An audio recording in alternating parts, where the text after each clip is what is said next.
Hello दोस्तों, welcome आप सभी का हमारे इस यूट्यूब चैनल पर। इस वीडियो में हम प्रश्नवाली 3 के एक एक एग्जाम्पल को बहुत ही अच्छी तरह से समझने वाले हैं। इससे पहले की वीडियो में हमने प्रश्नवाली 3.1, 3.2, 3.3 कवर की हैं। अगर आपने इससे पहले की वीडियो नहीं देखे हैं तो उनको जरूर देखें ताकि सभी एग्जाम्पल आपको अच्छे से समझ में आए और ये प्रश्नवाली आपकी मुट्ठी में हो सके। तो आइए इस प्रश्नवाली के एक एक एग्जाम्पल को अच्छे से समझते हैं। तो देखिए बच्चों, पहला जो एग्जाम्पल दे रखा है इस प्रश्नवाली का वो है, देखिए ग्राफ द्वारा जांच कीजिए कि समीकरण युग्म x + 3y = 6 और 2x - 3y = 12 संगत हैं। यदि ऐसा है तो उन्हें ग्राफ द्वारा हल करना है। यानी कि देखो, इसको हमने समीकरण 1 दे रखा है आपको और ये दे रखा है समीकरण नंबर 2 पहले से दे रखा है। आपको जांच करना है कि ये संगत है कि नहीं, और संगत है लेकिन किसके द्वारा जांच करना है? ग्राफ के द्वारा। इन्हें ग्राफ बनाओ, उसको जांचो कि अगर संगत का मतलब ये होता है कि हल है तो हम बोल देंगे संगत है, हल नहीं है तो हम बोलेंगे संगत नहीं है। तो सबसे पहले हम इसका ग्राफ बनाएंगे, फिर इसको ग्राफ से बताएंगे कि संगत है या असंगत। तो देखिए यहाँ पर उदाहरण का हल यहाँ पर पढ़ लेता हूँ मैं। समीकरण 1 व समीकरण 2 के ग्राफ खींचे, जिसके लिए हम प्रत्येक समीकरण के 2 हल ज्ञात करते हैं और सारणी हम बनाते हैं। यह समीकरण 1 की सारणी बनाई है। देखो समीकरण 1 में लिख देता हूँ यहाँ पर स्पष्ट। समीकरण 1 है x + 3y = 6। समीकरण जो 2 है वो है स्टूडेंट्स 2x - 3y = 12।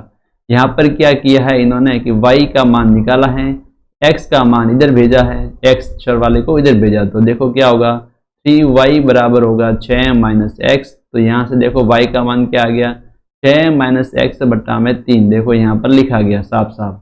तो आपको कुछ नहीं करना है। यहाँ पर देखो राइट हैंड साइड में x लिखा हुआ है, तो x का मान एक बार आपने जब 0 रखा, तो जब 0 रखोगे तो 6 - 0 बट्टा में 3, तो आपको मिलेगा y का मान 2 मिलेगा।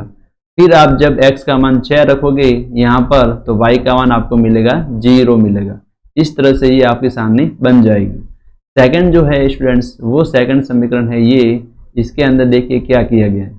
इसके अंदर कुछ नहीं करना आपको। इस ये 2x है, इधर लेकर जाओ और 12 को जो है इसमें से घटा दो, 12 में से ये घटा दो तो क्या होगा, देखो -3y बराबर क्या हो जाएगा, 12 - 2x हो जाएगा। यहाँ पर देखिए स्टूडेंट माइनस है, माइनस का दोनों तरफ क्या कर देते हैं, गुणा कर लेते हैं। तो ये माइनस माइनस क्या हो जाएगा, +3y। इधर जब माइनस से गुणा होगा तो +12 है, ये क्या हो जाएगा माइनस, और ये माइनस का है, ये हो जाएगा प्लस। तो क्या हो जाएगा -12 + 2x। इसको थोड़ा सा सही व्यवस्थित लिखें, प्लस वाला पहले लिख देते हैं, ये माइनस वाला बाद में लिख देते हैं। इसको ऐसा हम लिख सकते हैं। हमें निकालना y का मान, तो y बराबर हो गया स्टूडेंट 2x - 12 बट्टा में 3। यही आप देख रहे हो यहाँ पर ऐसे लिखा हुआ है। अब हमें कुछ नहीं करना। x का मान देखो राइट हैंड में x लिखा हुआ है, तो x का अलग अलग मान रख देते हैं। x का मान जब आप x का मान 0 रखोगे तो देखो y बराबर क्या आया, 2 × 0 यानी 0 -12 बट्टा में 3। ये आया -12 बट्टा 3, और जब -12 में 3 का भाग दोगे तो आपको मिलेगा -4। यही यहाँ पर लिखा गया है। जब x का मान 0 रखा तो y का मान आ गया -4। इसी प्रकार जब x बराबर आप 3 रखोगे यहाँ पर इसके अंदर, तो y का मान जो आपको मिलेगा वो मिलेगा -2। वो हम यहाँ पर लिख देंगे। आपको पता है जब सारणी में मिल जाती है तो हमारे पास सरल रेखा बनाना बहुत ही आसान हो जाता है। 2 बिंदु आ जाते हैं हमारे पास और उससे हम आराम से सरल रेखा बना सकते हैं। तो देखो ग्राफ पेपर पर बिंदु A 0,2 और B जो है 6,0, P जो है 0,-4 और Q जो है Q 3,-2 को आलेखित किया और बिंदुओं को मिलाकर हमने क्या रेखा एक खींची। अभी आगे देखेंगे ग्राफ कैसा बना है। तो देखो इनको जो है हमने इस बिंदु से, इस जो लाइन लिखी यहाँ से कौन सा बिंदु मिला 0,2, यहाँ से जो लाइन मिली इससे कौन सा बिंदु मिला 6,0, यहाँ से जो स्तंभ है यहाँ से मिला हमें बिंदु 0,-4, यहाँ से जो बिंदु मिला हमें मिला 3,-2। इनके नाम दे दिए इसने, ए लिखा इसको लिखा B, इसको इस बिंदु को C बोला, इस बिंदु को D बोला है, सॉरी P बोला है इसको, और इधर बोला है Q। यहाँ पर साफ साफ लिखा गया। इसके बाद देखो कुछ नहीं करना है। आप जब ग्राफ खींचेंगे तो देखो ग्राफ ये बनेगा। ये रहा देखिए आपके सामने, ए आपको दिख रहा है 0,2 वाला, ये A बिंदु है। B जो है 6,0 वाला। आपको सबसे पहले ग्राफ के अंदर 6,0 और हैं 0,2 बनाना है। फिर इन दोनों को मिलाते हुए एक रेखा खींचोगे तो आपको ये रेखा मिलेगी। इसके बाद आपको क्या करना है, P बिंदु बनाना है 0,-4 और एक Q बिंदु बनाना है, ये रहा Q बिंदु, ये बनाएंगे 3,-2। इन दोनों को मिलाते हुए आप जब एक रेखा खींचोगे इसके से आप एक सीधी रेखा खींच लो। तो सीधी जब एक रेखा खींचोगे तो ये दोनों जो है आपको यहाँ पर कटती हुई मिलेगी। कहाँ पर, यहाँ पर आपको दिख रहा साफ साफ दोनों रेखा यहाँ पर कटती है। और इस बिंदु का नाम क्या है, 6,0 इस बिंदु का नाम है। इस बिंदु का नाम क्या बच्चों, 6,0। और जहाँ पर रेखा आपस में कटती है वो इस समीकरण का क्या हो जाता है, हल हो जाता है। तो यहाँ पर साफ साफ लिखा है कि दोनों रेखा ए बी और PQ में एक उभयनिष्ठ बिंदु 6,0 है। उभयनिष्ठ का मतलब यहाँ पर कट रही है, इसलिए रेखिक समीकरण युग्म का एक हल होगा x बराबर 6 और y बराबर 0, अर्थात समीकरण क्या है, युग्म है। जब हल हो जाता है तो हमें पता है हल होता है तो रेखिक युग्म समीकरण कैसा हो जाता है बच्चों, संगत हो जाता है, संगत होगा।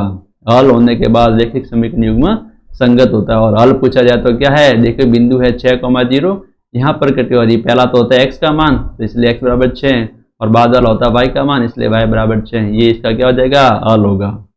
तो देखिए अब नेक्स्ट उदाहरण को देख लेते हैं बच्चों। नेक्स्ट उदाहरण आपके सामने है, क्या लिख रखा है देखिए, ग्राफ द्वारा ज्ञात कीजिए कि निम्न समीकरण युग्म का हल नहीं है, अद्वितीय हल है अथवा अपरिमित रूप से अनेक हल है। ग्राफ से ही आपको बताना है। तो सबसे पहले देखिए क्या समीकरण दे रखी है आपको, 5x - 8y + 1 बराबर 0, इसको समीकरण 1 दे रखा है। फिर 3x - 24/5y + 3/5, इसको समीकरण नंबर 2 दे रखा है। अब कुछ नहीं करेंगे, सबसे पहले समीकरण 1 और समीकरण 2 को सहायता से हम टेबल बनाएंगे, सारणी बनाएंगे। तो आइए इनको पहला सॉल्व कर लेते हैं। देखो आपके सामने जो समीकरण 2 हैं ये थोड़ी सी भारी लग रही है, इसलिए हम इसको पहले सॉल्व कर लेते हैं। देखो यहाँ पर क्या किया, हर के अंदर जो संख्या है इसको हटाने के लिए हम क्या कर लेते हैं, 5/3 से गुणा कर लेते हैं, तो हमें ये समीकरण मिल जाती है। तो अब हम क्या करेंगे, सारणी बना लेते हैं। उसके बाद हम देखेंगे ये युग्म कैसा आया, संगत है, असंगत है कि क्या है। ग्राफ बनाने से पहले बच्चों, बहुत सारे बच्चों के अंदर डाउट आएगा कि सर इसको गुणा करने पर ये कैसे आता है। तो पहले इसको मैं थोड़ा बता देता हूँ। देखिए इसको 5/3 से गुणा करना है, यानी कि सभी पद से गुणा होगा। तो देखो 5/3 का 3x से भी गुणा होगा, आगे 5/3 का 24/5 y से भी गुणा होगा, फिर 5/3 का 3/5 जो लिखा है सभी से गुणा होगा। तो देखिए 3 से 3 कट गया तो ये आ गया 5x। ये देखो 3 से 1 काटा इसको तो 8, ये 5 से 5 गया तो इधर क्या बचा 8y, प्लस देखो ये 5 से 5 गया, इधर 3 से 3 गया, इधर आ गया 1 बराबर 0। इस प्रकार आप देख रहे हैं कि ये समीकरण हमें प्राप्त होगी।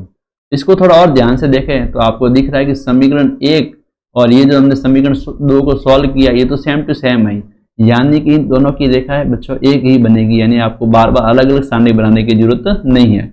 अगर आप इतना दिमाग नहीं लगाते हैं कि इसका गुणा करेंगे समान बन रही है कि नहीं बन रही, तो आपको जैसे हम सॉल्व करते हैं x का मान निकालो, जैसे ऐसे 24/5 को इधर भेजो, -3/5, यहाँ से फिर 3 को इधर भेज दो, फिर इनका लसअप निकालो, x का मान निकालो, फिर y का मान अलग अलग पुट करो, ऐसे आपको करना पड़ेगा। लेकिन अगर शॉर्टकट आप जानना चाहते हो बहुत ही अच्छे तरीके से कि इसको कैसे करेंगे कम समय में, तो आपको ऐसे थोड़ा सोचना होगा किससे गुणा करें। ये पहले वाली समीकरण की तरह बन रही है। तो देखिए परंतु यह वही समीकरण है जो एक है, अतः समीकरणों 1 व 2 से निरूपित रेखा है समपाती होगी। एक समीकरण की भांति ही दूसरी समीकरण आ रही है, यानी कि दोनों की रेखा एक ही है, एक ही ग्राफ बनेगा, यानी दोनों रेखा एक के ऊपर बच्चों एक आएगी। इसका मतलब क्या है, वो दोनों रेखा क्या होगी, समपाती होगी। जब समपाती रेखा होती है तो इसके अपरिमित रूप से क्या होते हैं, अनेक हल होते हैं। क्यों, क्योंकि समपाती का मतलब क्या है, एक के ऊपर दूसरी रेखा आएगी, यानी कि वो हर जगह कट रहे हैं। आपको देख रहे हो यहाँ भी कट रहे हैं, यहाँ भी कट रहे हैं, यहाँ भी कट रहे हैं, अनंत जगह कट रहे हैं, इसलिए हम लिखते हैं कि अपरिमित रूप से अनेक हल आते हैं। अगर आप ग्राफ देखना चाहते हैं तो देखिए ग्राफ ऐसे बनाएंगे। समीकरण हमारे सामने थे ये, इससे हमने x का मान निकाला। पहले देखो 5x बराबर लिखा, -8y इधर गया, प्लस का 1 इधर गया तो ये बना। इसके बाद x का मान निकाल लिया हमने ये। इसके बाद देखो राइट हैंड में y लिखा है, इसलिए y का मान रखेंगे। सबसे पहले y बराबर 2 रखेंगे इसके अंदर, तो x बराबर देखो ये बच्चा बनेगा, फिर गुणा वगैरह करके आंसर आएगा 3। अब आपको नेक्स्ट सोचना है कि y बराबर ऐसा क्या रखें। तो मैंने आपको ट्रिक बता रखी है कि हर को देखो, देखो हर में क्या लिखा हुआ बच्चों, हर में देखो इधर 5 लिखा हुआ है, तो जो पहले आपने संख्या मान ली है y बराबर 2 माना है, तब इसमें 5 जोड़ दो यानी कि 7 आएगा। अब 7 बराबर y बराबर 7 रखने पर ही इसका मान बिना पॉइंटों में आएगा, यानी पूरा पूरा भाग जाएगा। इसके अलावा आप कम संख्या जैसे 3 रखोगे, 4 रखोगे तो पॉइंटों में आंसर आएगा, और पॉइंटों में हमें लाना थोड़ा मुश्किल हो जाता है काम करना। तो इसलिए बिना पॉइंटों के काम करना आसान है, तो इसलिए हम ऐसा करते हैं। तो हर को हमेशा जोड़ोगे, एक संख्या को आप सोच लो जो बिना विभाजित हो रहा है, सॉरी पूरा पूरा भाग जा रहा है, तो उस संख्या के अंदर हर को जोड़ दो, तो हमें दूसरी संख्या पता चल जाएगी कि हमें यही इसकी जगह रखना चाहिए। तो देखो जब आप यहाँ रखोगे तो हम गया मान ये। अब इन दोनों मानों से ये हमने सारणी बनाई। पहला जो बिंदु मिल रहा है यहाँ से 3,2, दूसरा जो बिंदु मिल रहा है बच्चों 11,7। इन दोनों बिंदुओं को देखो हमने ग्राफ में इधर लिख दिया 3,2 11,7। इन दोनों को मिलाते हुए रेखा खींचेंगे तो ये हमें रेखा मिलेगी। और दूसरी समीकरण है उसका भी ग्राफ यही बनना है, एक के ऊपर एक, क्योंकि वो की वो समीकरण जब हमने गुणा किया उससे तो दूसरी समीकरण पहले की भांति बन रहा है, तो इसलिए यही बनना है। तो इसलिए दोनों रेखा क्या आ गई बच्चों, समपाती आ गई, और इसलिए इसके अपरिमित रूप से अनकल होंगी। तो आइए अब नेक्स्ट उदाहरण को भी देख लेते हैं। नेक्स्ट उदाहरण क्या है बच्चों, देखिए चंपा एक सेल में कुछ पैंट और स्कर्ट खरीदने गई। जब उसकी सहेलियों ने पूछा कि प्रत्येक कितने नग खरीदे, तो उसने उत्तर दिया कि स्कर्ट की संख्या खरीदी गई पैंटों की संख्या की 2 गुनी से 2 कम है। देखो 2 गुनी से यानी 2 से गुणा करो, और 2 कम है यानी कि माइनस कर दो, कम का मतलब माइनस, तो कितने माइनस करेंगे 2। फिर बोला कि स्कर्ट की संख्या खरीदी गई पैंटों की संख्या की 4 गुनी से भी 4 कम है, यानी पहले 4 से गुणा कर लो, और फिर बोला 4 कम है यानी कि माइनस का 4 कर लेंगे। तो सहेलियों की यह जानने की सहायता के लिए सहेलियों को यह जानने की सहायता कीजिए कि चंपा ने कितने पैंट और स्कर्ट खरीदे। तो आपको कुछ नहीं करना है, सबसे पहले हमें मानना पड़ेगा, जो आपको पूछा गया उसको मान लो। तो मान लेते हैं कि पैंटों की संख्या x है और स्कर्ट की संख्या बच्चों y है। फिर देखो इनसे समीकरण क्या बनेगी, जो पहली लाइन जो हमने यहाँ पढ़ी इसको हम समीकरण के रूप में यहाँ उतारते हैं। तो देखिए क्या लिखा था, स्कर्ट की संख्या यानी कि y किसके बराबर थी, पैंटों की संख्या के 2 गुनी, पैंट हमने माने x, तो इसको देखो 2 से गुणा कर लिया, फिर में से 2 गुनी में से 2 कम है इसलिए माइनस किया कितना 2, ये हमारे समीकरण बन गई। फिर हम दूसरे समीकरण कैसे निकालेंगे, स्कर्ट की संख्या जो है, देखो स्कर्ट की संख्या हमने क्या मानी थी y, तो देखो y किसके बराबर होगा, अब पैंटों की संख्या की 4 गुनी, यानी पैंट x है तो इसका 4 गुना कर लो, में से 4 कम है यानी कि 4 उसमें से घटा दो, तो ये हमें दूसरी समीकरण मिल गई। इसके बाद समीकरण 1 और समीकरण 2 को हल करेंगे जैसा हर बार करते हैं। यहाँ पर तो साफ साफ दे रखा है, क्या समीकरण 1 में दे रखा है y बराबर 2x माइनस 2, और समीकरण 2 के अंदर दे रखा है y बराबर 4x माइनस 4। तो यहाँ तो साफ साफ दे रखा है चर का मान, तो इसके अंदर कुछ नहीं करना। देखो राइट हैंड में x है, तो समीकरण 1 के अंदर यहाँ पर x के अलग अलग मान रख दो। एक बार x बराबर 2 रखा, एक बार x बराबर 0 रखा, तो हमें y का मान मिला 2 रखने पर तो मिला 2, और 0 रखने पर मिला -2। इसी प्रकार समीकरण 2 ये रही, इसके लिए भी देखो साफ साफ चर का मान y का मान निकाला गया है, पहले से लिख रखा है, तो और हमें सॉल्व करने की कोई जरूरत भी नहीं इसमें बच्चों। तो देखिए x है तो x का हम अलग अलग मान रख देते हैं। 0 रखा तो y बराबर आया -4, जब हमने रखा 1 तो y बराबर आ गया 0। इसके बाद हम कैसे करेंगे, देखिए अब इन जो बिंदु हमें मिला है इस सारणी से, कौन कौन से बिंदु, देखो 2 कॉमा यहाँ से मिला 2 -2, इस कॉलम से मिला हमें 0 -2, और इस यहाँ से क्या मिला 0 -4, यहाँ से मिला 1 0। अब देखिए बिंदुओं को आलेखित कीजिए और समीकरण को निरूपित करने के लिए उनसे जानने वाली रेखाएं खींचिए, जैसा कि आकृति में दिखा रखा है। जो हमने यहाँ पर पॉइंट बताए उन पॉइंट को यहाँ पर ग्राफ में पहले दर्शा देते हैं। पहले दर्शाया 2 2, फिर हमने बी कहाँ पर है, देखिए बच्चों ये रहा बी, ये रहा बी, 0 -2 इसको दर्शाया। इन दोनों को मिलाते हुए सबसे पहले हमने एक रेखा खींची, ये जो ए बी जो रेखा दिख रही है आपको, सबसे पहले हम ये रेखा खींचेंगे, ए बी रेखा खींच ली। इसके बाद क्या है, दूसरे जो सारणी थी वहां से हमने P और Q के मान निकाले। इसको एक बिंदु को P बोलेंगे, दूसरे बिंदु को Q बोल दिया। तो एक बिंदु हमें ये मिला Q वाला, दूसरा बिंदु मिला P वाला ये। अब इनको आपस में मिलाते हुए एक रेखा खींचेंगे तो हमें ये वाली रेखा मिलेगी। तो हमको देख के बताना है कि दोनों रेखा कहाँ प्रतिष्ठित कर रही है बच्चों। तो आप देख रहे साफ साफ कि दोनों रेखा यहीं पर प्रतिष्ठित कर रही है, कहाँ पर, Q बिंदु पर, यानी 1 0 पर। देखिए आगे लिखा हुआ ये दोनों रेखा 1 0 पर प्रतिष्ठित करती है इसलिए x बराबर 1 और y बराबर 0 रैखिक समीकरण युग्म का अभिष्ठल है। अर्थात उसके द्वारा पेंट खरीदे जो है उनकी संख्या 1 है और स्कर्ट की संख्या कुछ भी नहीं। तो दोनों रेखा कहाँ परिचित करी बच्चों, देखो साफ साफ लिख रहा हूँ मैं, 1,0 पर ये किसका मान होता है x का, तो इसलिए x बराबर 1 हो गया। ये मान होता है y का, तो इसलिए y बराबर 0 हो गया। x हमने क्या माना था बच्चों, x जो हमने माना था पेंट की संख्या, तो पेंट की संख्या क्या होगी 1। y हमने माना था स्कर्ट की संख्या, स्कर्ट तो देखो 0 है, इसलिए कोई भी स्कर्ट नहीं खरीद पाएंगे। अगर जांच वगैरह करनी है तो समीकरण के अंदर दोनों x और y के मान रख दो, दोनों समीकरणों के मान बराबर आएंगे, संतुष्ट हो जाएंगे, तो हम बोलेंगे ये आंसर एकदम सही है। चलो अब नेक्स्ट उदाहरण देख लेते हैं बच्चों। नेक्स्ट उदाहरण है संख्या 7, लिखा हुआ है प्रतिस्थापन विधि से, ये प्रतिस्थापना में बोल रहे थे कभी कभी, प्रतिस्थापन विधि से निम्नलिखित समीकरणों को हल कीजिए। अब देखिए समीकरण ये लिखी हुई है आपके सामने, 7x माइनस 15y बराबर 2 और दूसरे समीकरण है x बराबर 2y बराबर 3। प्रतिस्थापन विधि में क्या करते हैं बच्चों, समीकरण 1 से किसी भी चर का मान निकालो जो आपके लिए आसान है। आप चाहे तो x का मान निकालो या आप चाहो तो y का मान निकालो, जैसा हम यहाँ पर देखिए क्या कर रहे हैं। चरण 1 के अंदर किया, देखो हम किसी एक समीकरण को लेते हैं और किसी एक चर को दूसरे के पदों में निकालते हैं। तो देखो समीकरण किसी को भी आप पहले ले सकते हैं, जैसे हमने ली समीकरण 2 को, समीकरण 2 को पहले ली x प्लस 2y बराबर 3, यहाँ पर x का मान निकालना आसान है तो x बराबर निकाल लिया 3 माइनस 2y।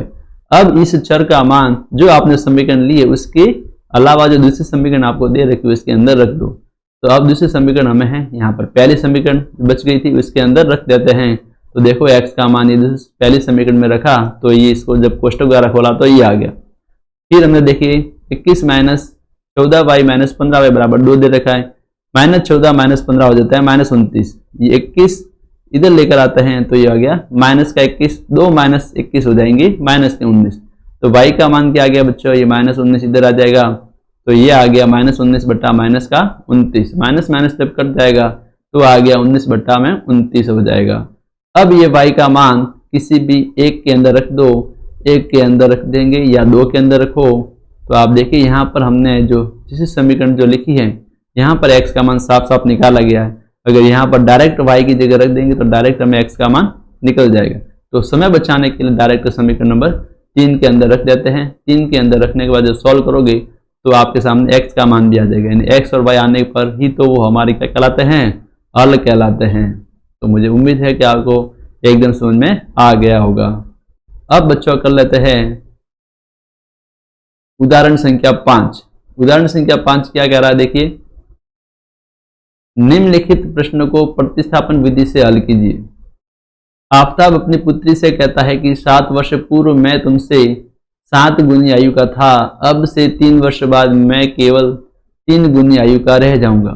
क्या यह मनोरंजक है? इस स्थिति को बीजगणितीय व ग्राफीय रूपों में व्यक्त कीजिए। बीजगणितीय का मतलब आपको बताना है कि कितने हल होंगे, रेखाएं क्या होगी, मतलब एक हल होगा 2 हल होगा। ग्राफीय रूप का मतलब है रेखाएं कैसे करेगी, समपाती होगी, समांतर होगी कि प्रतिच्छेद करेगी, ये आपको बताना है। तो आइए एक एक लाइन के हम समीकरण बनाएंगे और उनको सॉल्व करेंगे। तो आपको जो पहले जो लाइन दे रखी है जिससे हमें समीकरण बनानी होगी वो लिखा हुआ देखो, 7 वर्ष पूर्व मैं तुमसे 7 गुनी आयु का था। सबसे पहले हमें उनकी वर्तमान आयु माननी पड़ेगी, किस किस की, आफताब और उसकी पुत्री की। तो देखो लिखा हुआ है, माना आफताब उसकी पुत्री की आयु s वर्ष और t वर्ष है, ये वर्षों में है, s वर्ष और t वर्ष है, तब उसको स्थिति को निरूपित करने के लिए रैखिक समीकरण युग्मन निम्न है। तो जो पहली समीकरण है वहां से देखो ये पहली समीकरण बनाई है इसने, 7 वर्ष पूर्व की बात कर रहे हैं। इस कौन कह रहा है, आफताब कह रहा है। तो 7 जैसे वर्तमान आयु आफताब की s है तो 7 वर्ष पूर्व क्या हो जाएगी बच्चों, s माइनस 7 हो जाएगी। तो s माइनस 7 लिख दिया, बराबर करके यह कह रहा है कि मैं तुमसे 7 गुनी की आयु का था, किसके, उसकी पुत्री का। इसकी पुत्री की आयु 7 वर्ष पूर्व कितनी हो जाएगी, t माइनस 7। तो इसको फिर 7 से गुणा करेंगे तो 7 कोष्टक t माइनस 7 लिख दिया। अब इस कोष्टक को खोलेंगे तो हमारे पास ये समीकरण बन जाएगी और सभी को इधर लेकर आएंगे, यानी कि बराबर में क्या रख दो, 0 लाना है, सभी को राइट हैंड साइड में ट्रांसफर कर लो तो ये आ जाएगा, पक्षांतर कर लेंगे। दूसरी जो समीकरण है बच्चों वो है, इससे बनेगी मैं तुमसे केवल 3 गुनी आयु का रह जाऊंगा। कब? 3 वर्ष बाद। तो वर्तमान आयु जैसे एस है और इसकी वर्तमान आयु टी है। किसकी? ये तो आफताब की है, ये इसके पुत्री की है। तो 7 वर्ष पूर्व इन दोनों की आयु क्या होगी? पूर्व की बात करें तो कम ही होगी, एस माइनस 7, इधर टी माइनस 7। और ये 3 वर्ष बाद की बात कर रहे हैं बच्चों, ये 3 वर्ष बाद की बात कर रहा है, ये 7 वर्ष पहले की।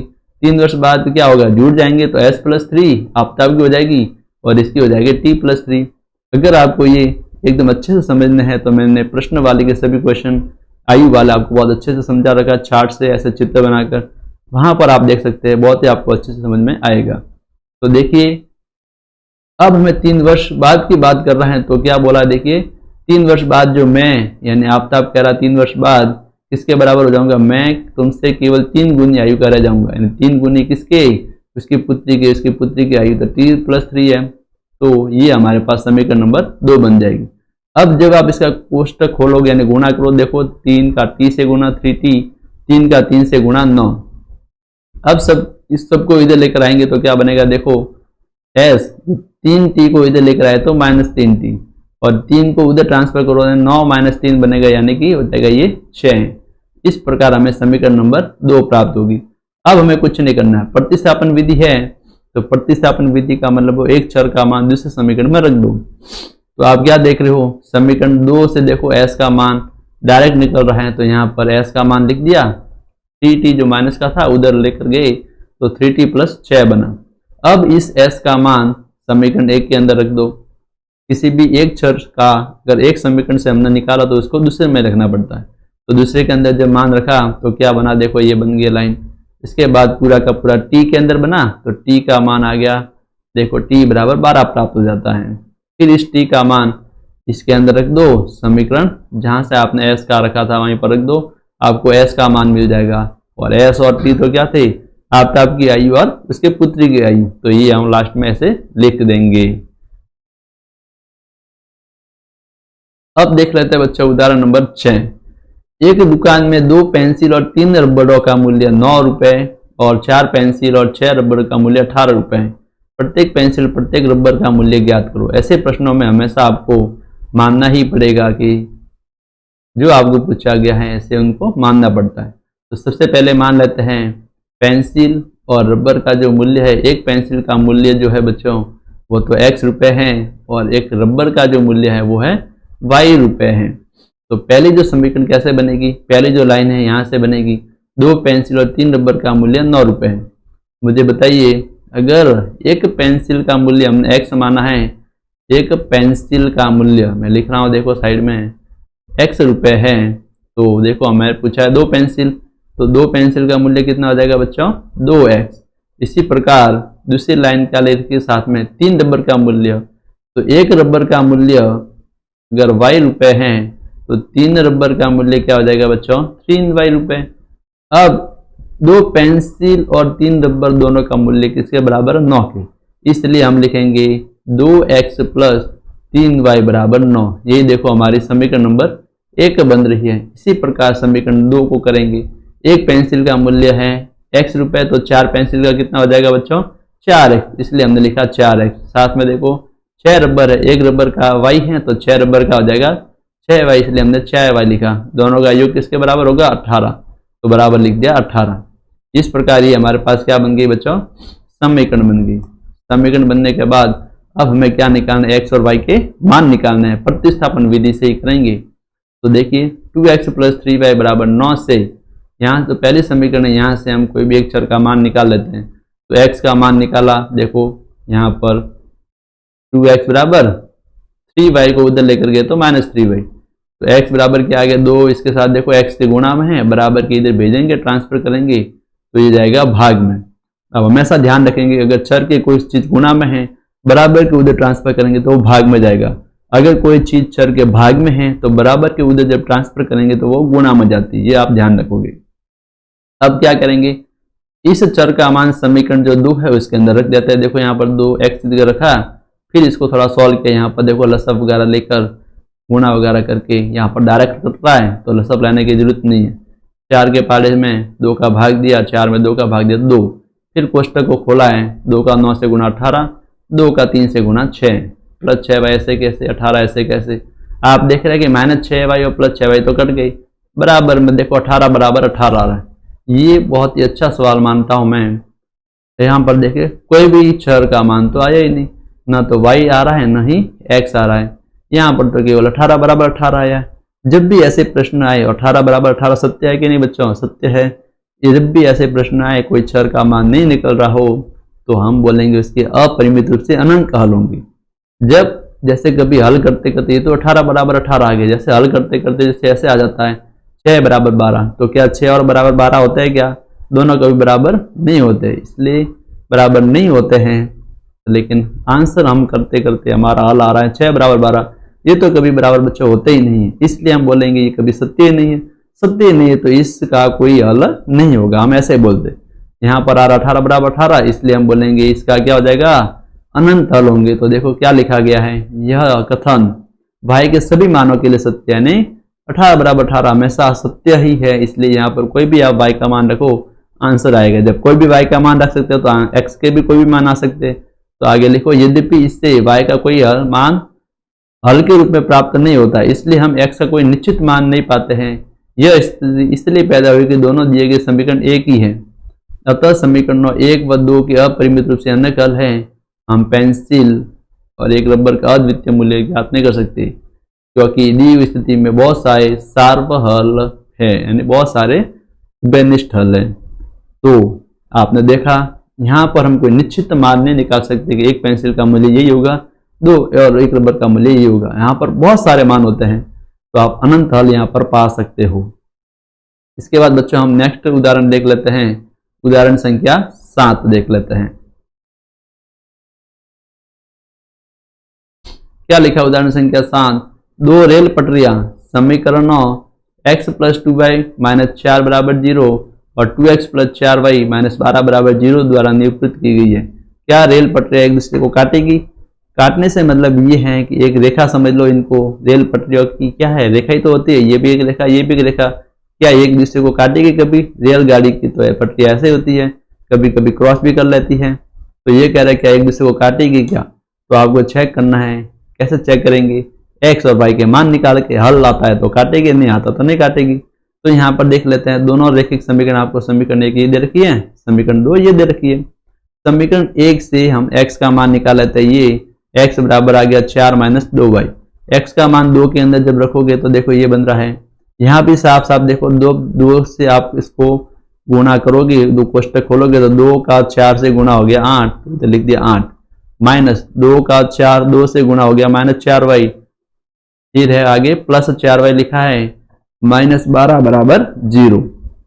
-4 से +4 कट गया, 8 - 12 बराबर 0। यहाँ पर क्या आ रहा बच्चों? 8 में से 12 गए तो -4 बराबर 0। देखिए ये कंडीशन आ गई जो आपको मैं थोड़ी देर पहले समझा रहा था। -4 बराबर 0 क्या है कभी बराबर होते हैं? हम बोलते हैं कभी बराबर नहीं होते, जबकि यहाँ तो बराबर दे रखा है, तो हम लिखेंगे जो कि ये क्या है? असत्य कथन है। अतः दिए गए समीकरणों का कोई सार हल नहीं है, यानी कोई हल नहीं होगा। जब ऐसा आए और हमें पता है कि असत्य बात कह रहा है तो हम बोलेंगे कोई हल नहीं होगा। कोई हल नहीं होगा इसका मतलब x और y के कोई मान नहीं निकलेगा, यानी कि दोनों पटरियां एक दूसरे को कभी काटेगी नहीं। देखिए बच्चों नेक्स्ट उदाहरण देख लेते हैं, क्या दे रखा है आपको? उदाहरण संख्या 8। 2 व्यक्ति की आयु का अनुपात दे रखा है 9:7, उनके खर्चों का अनुपात दे रखा है 4:3। यदि प्रत्येक व्यक्ति प्रति महीने में 2000 रुपये बचा लेता है तो उनकी मासिक आयु क्या होगी, ये आपको बताना है। सबसे पहले देखिए हमें पता होना चाहिए कि यहाँ पर लिखा है कि बचत कर लेता है। आपको पता है मासिक आय कैसे निकालते हैं?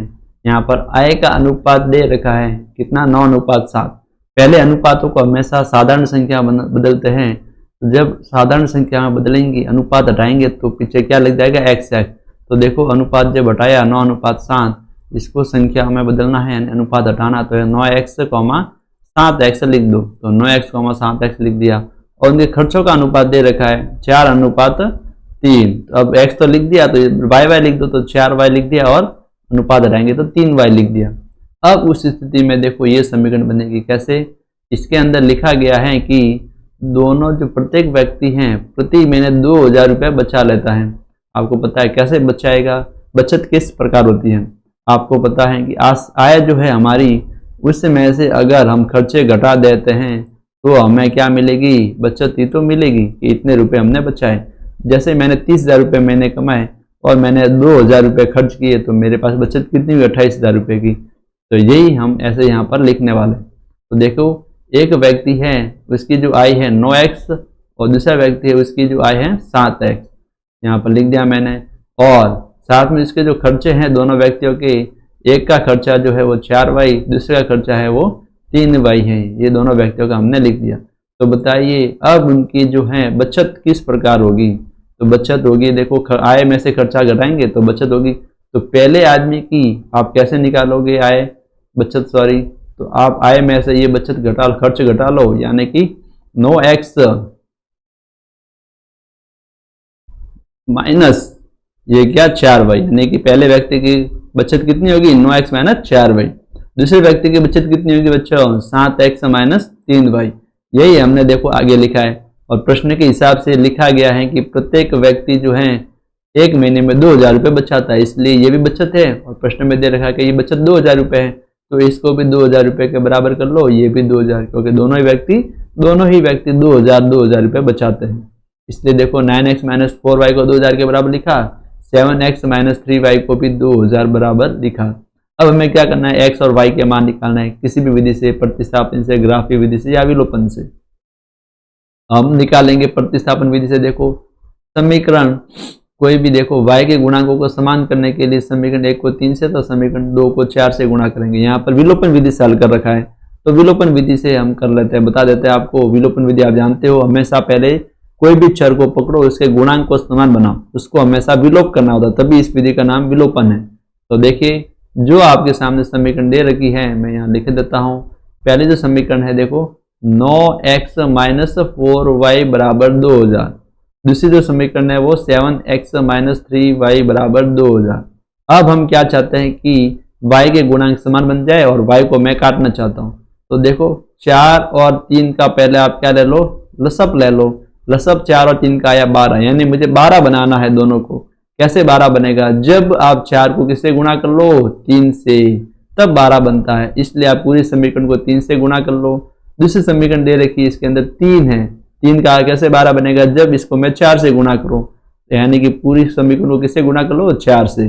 समीकरण 1 जो है उसको 3 से गुणा कर लो, समीकरण 2 जो है उसको 4 से गुणा कर लो। तो देखो ये समीकरण बन गई, 3 से गुणा करने पर ये पहली समीकरण बन गई और दूसरे को 4 से गुणा करने पर ये बन गई। अब हम देखो विलोपन करना है तो कुछ नहीं करना है, दोनों का आपस में, अब देखिए दोनों का निशान क्या है, समान है, 12 और 12 दोनों निशान समान है। बदलने के लिए हम एक दूसरे को क्या करेंगे, घटा देंगे। तो प्लस है, इधर देखो इधर प्लस 28 है तो माइनस कर लो, माइनस 12 है तो प्लस कर लो, प्लस 8,000 है तो इसको माइनस कर लो। निशान हमेशा पलटेंगे, ये ध्यान रखें, अलग अलग निशान होना जरूरी, तब भी एक दूसरे से कटेंगे, बाकी नहीं कटते हैं, आपको पता होगा क्यों। जैसे -2 है प्लस 2 है तभी तो एक दूसरे से कटते हैं, अगर समान निशान है तो ये कटेंगे क्या, नहीं कटेंगे कभी भी। अगर इधर भी +2 होता तो भी एक दूसरे को कभी नहीं कटते, इसलिए हमेशा निशान अलग अलग होने चाहिए।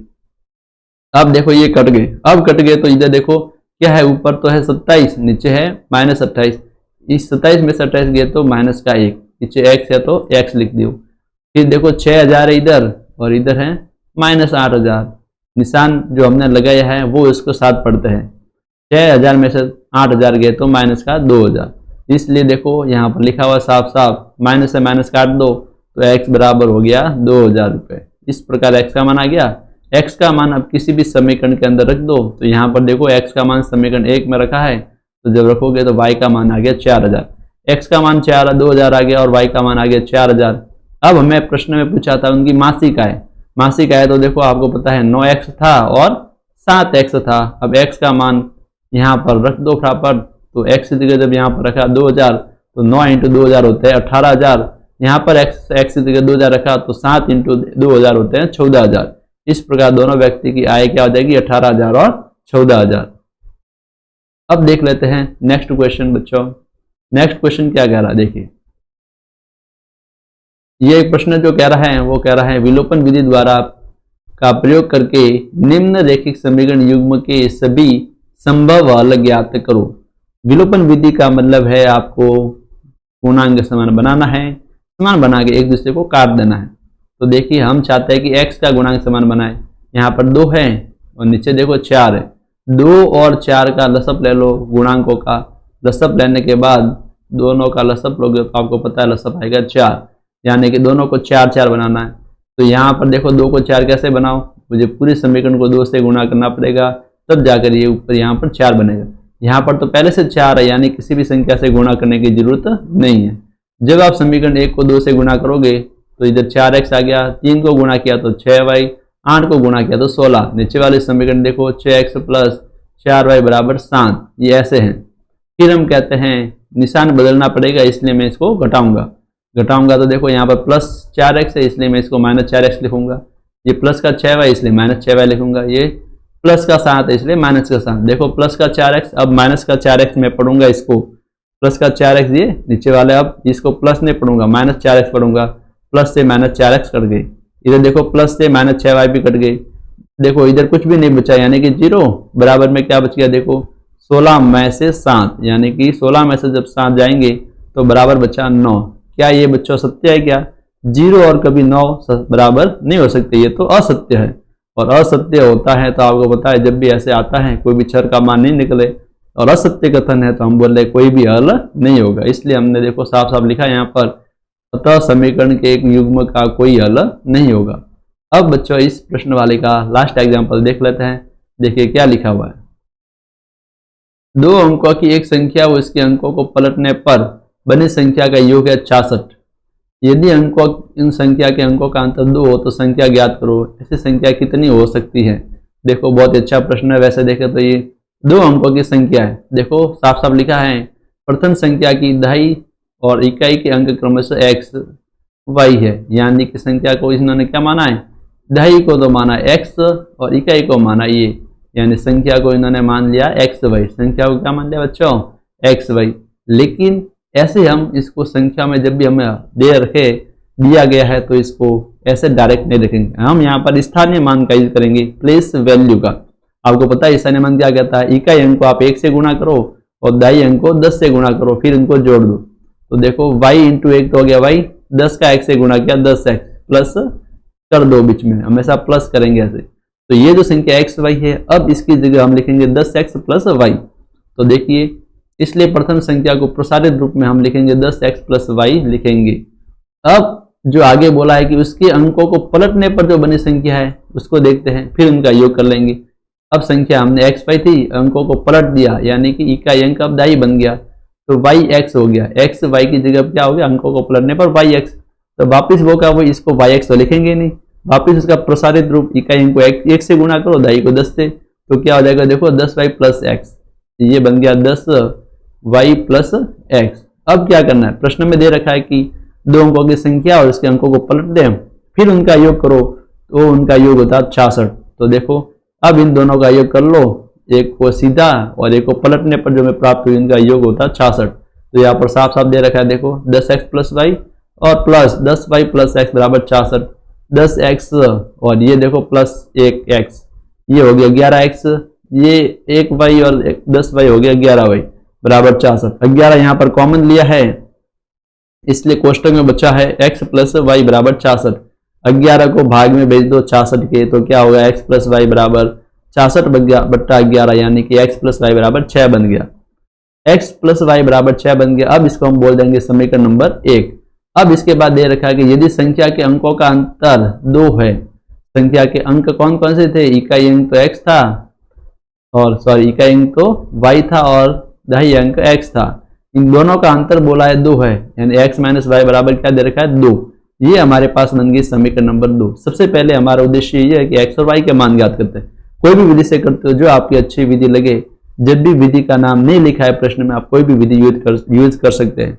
सबसे बेस्ट है कि विलोपन विधि यूज करना, क्योंकि उसमें समय बहुत ही कम लगता है। तो हम क्या करेंगे, विलोपन देखो, यदि x माइनस वाई बराबर 2, तो 1 और 2 को विलोपन विधि से हल करने पर जब इनको हम हल करेंगे तो हमें प्राप्त होगा x बराबर 4 और y बराबर होगा, y बराबर मिलेगा 2। देखिए कैसे, मैं आपके सामने स्पष्ट लिख देता हूं। पहला जो समीकरण हमें दे रखा है x प्लस वाई बराबर 6, दूसरी जो समीकरण हमें दी है वो है x माइनस वाई बराबर 2।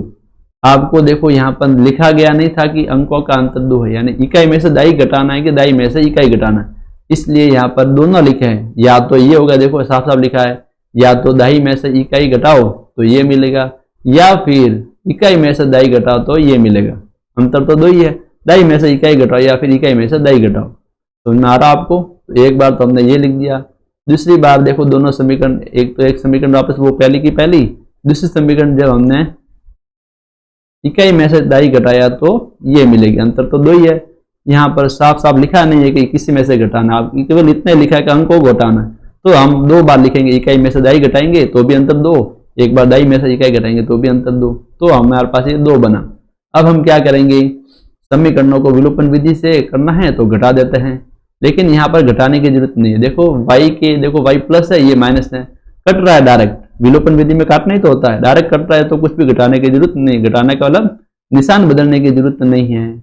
अब देखो ये प्लस x ये हो गया 2x, ये प्लस का 6 प्लस का 2 ये हो गया प्लस का 8, x बराबर आ गया बच्चों 2, ये 2 जो भाग में जाएगा 8/2 हो जाएगा, यानी x बराबर आ जाएगा 4। आप बोलोगे सर इधर तो आपने किसी से गुणा नहीं किया, क्यों नहीं किया? क्योंकि y के गुणांक दोनों में क्या थे, समान, इसलिए मुझे किसी से गुणा करने की जरूरत नहीं पड़ी। अब देखो जब x बराबर 4 आया है, किसी भी एक समीकरण के अंदर आप इसको रख दो, ये समीकरण 1 थी, ये 2 थी हमारे पास, ये 1 थी, इसको हमने 3 बोला था, देख लीजिए आप यहाँ पर 3 लिखा है साफ साफ।